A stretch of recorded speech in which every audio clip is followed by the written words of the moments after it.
how to send large videos in WhatsApp. Now in this video, I'm going to show you how you can send large files or large video files in WhatsApp.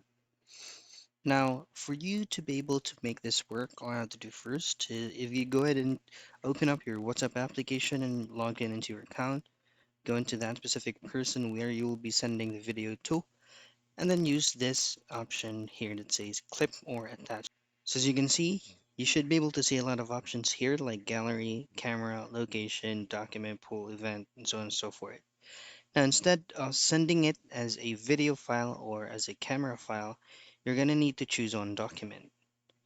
Now from document, you can either browse documents on your current file manager that you have in your mobile device, or you can directly choose from gallery. And once you access this, it will open up loads or tons of your videos or pictures that you have on your phone gallery.